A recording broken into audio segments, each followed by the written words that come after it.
Bonjour les amis, j'espère que vous allez bien. Alors vraiment, vous nous poussez, mais nous aimons ça, nous aimons vous donner des pistes de réflexion pour que vous puissiez construire votre spiritualité.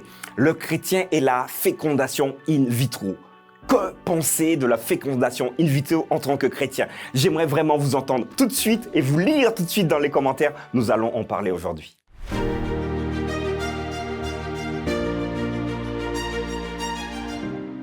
La pensée du jour se trouve aujourd'hui dans Galates chapitre 5, versets 13 et 14. Frères, vous avez été appelés à la liberté. Seulement, ne faites pas de cette liberté un prétexte de vivre selon la chair, mais rendez-vous par la charité serviteurs les uns des autres. Car toute la loi est accomplie dans une seule parole. Dans celle-ci, tu aimeras ton prochain comme toi-même. Voilà les amis, nous avons lu ce texte qui nous invite finalement à être raisonnables. Mais que penser donc du chrétien, ou donc principalement de la chrétienne, ou peut-être accompagné par un compagnon également, un mari, qui se disent voilà, on va faire une FIV, une fécondation in vitro. Alors vous comprenez bien que la Bible ne parle pas de la fécondation in vitro. Au 1er siècle, il n'y avait pas des éprouvettes où on pouvait finalement féconder, parce que la FIV, qu'est-ce que c'est? C'est prendre une gamète mâle, une gamète femelle, donc un spermatozoïde et un ovule, et en laboratoire, donc sous cloche, dans un milieu totalement aseptisé, se faire rencontrer donc ces deux cellules qui vont donner donc un embryon. La technique moderne ici veut que pour avoir une chance, il faut implanter entre 1 et 4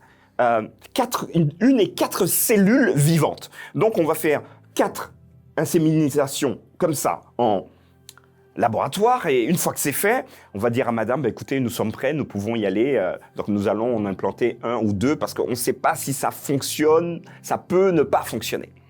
Alors, la Bible ne parle pas de ça, vous comprenez bien, ce sont des techniques modernes. Mais je crois que la Bible nous donne également des grands principes. Et Paul, qui s'adresse à l'église de Galate, va dire ceci: frères, vous avez été appelés à la liberté. En d'autres termes, vous pouvez faire tout ce que vous voulez. Mais il dira seulement, ne faites pas de votre liberté, donc la capacité que vous avez à tout faire, un prétexte de vivre selon la chair. Qu'est-ce que ça veut dire vivre selon la chair? Vivre comme nous le sentons, comme nous le voulons, dans les bonnes comme parfois dans les moins bonnes choses également. Et il nous invite, mais rendez-vous par la charité, par l'amour, serviteurs les uns des autres. Et il continue en disant, car toute la loi est accomplie dans une parole, dans celle-ci, tu aimeras ton prochain comme toi-même. Alors, dans la FIV, il y a plusieurs possibilités. Un couple qui n'arrive pas à avoir de manière naturelle un enfant, est-ce que nous allons dire à ce couple, Dieu ne vous a pas donné, n'allez pas chercher d'enfant pour vous? Parce que la technique existe. On peut donc très bien prendre un embryon chez monsieur et chez madame, une cellule chez monsieur et chez madame, créer un embryon et implanter dans madame. Donc le bébé à naître aura un papa et une maman. Donc c'est une aide technique. D'autres, n'ayant pas trouvé le bon...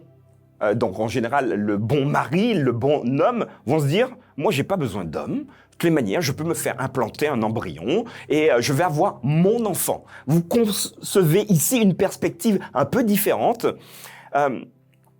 une perspective égocentrique pour dire c'est mon enfant que j'aime. Dans le texte que nous avons abordé, est-ce que aimer un enfant, c'est lui dire, quand il sera un peu plus grand, moi, je ne sais pas qui est ton papa. Je t'ai fait parce que j'avais envie de t'avoir. C'est très compliqué.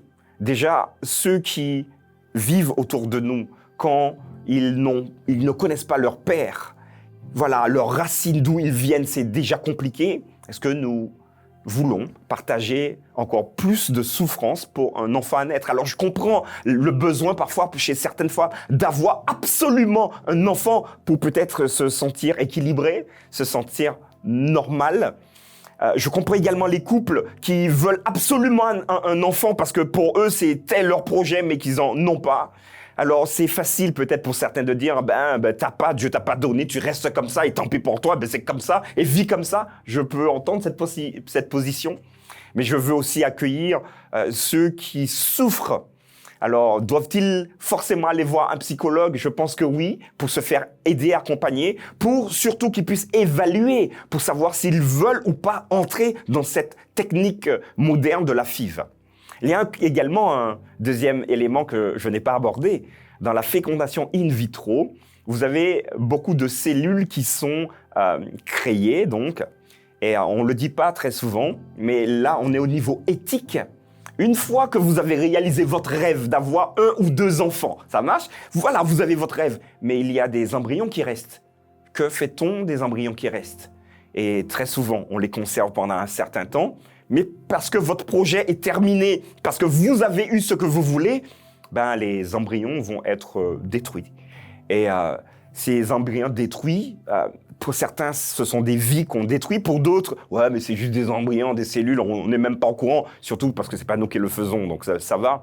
Il y a un volet éthique ici à approcher et je reste totalement humble face à la souffrance des couples, à la souffrance de certaines femmes également qui sentent en eux le besoin et l'envie d'une maternité et une impossibilité de pouvoir répondre à ce besoin.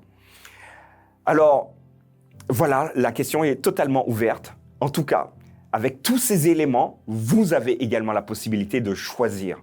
Alors, dans ce monde, j'aimerais vous le dire et je terminerai dessus, nous n'aurons pas tout ce que nous voulons. Très clairement. Nous n'aurons pas tout ce que nous voulons. Mais nous croyons que Dieu viendra mettre un terme à toutes ces souffrances. Alors, nous pouvons également rentrer dans ce chemin que je vous propose. Ben, Seigneur, voilà, j'ai voulu avoir une grande famille, mais la possibilité ne m'est pas offerte, mais voilà, je ne veux pas créer plus de frustration pour les uns, pour les autres. Je veux que tu peux me permettre de vivre avec ce manque. Mais je peux aussi entendre ceux qui ne peuvent pas vivre avec cela. À vous donc de prendre votre décision et j'aimerais vraiment lire en commentaire. Les amis, attention ici, c'est un sujet très délicat. Vous nous posez les questions, nous vous portons des éléments de réponse et puis construisez vous-même parce que Dieu a besoin de personnes qui soient finalement construits, adultes et responsables. Je vous attends en commentaire.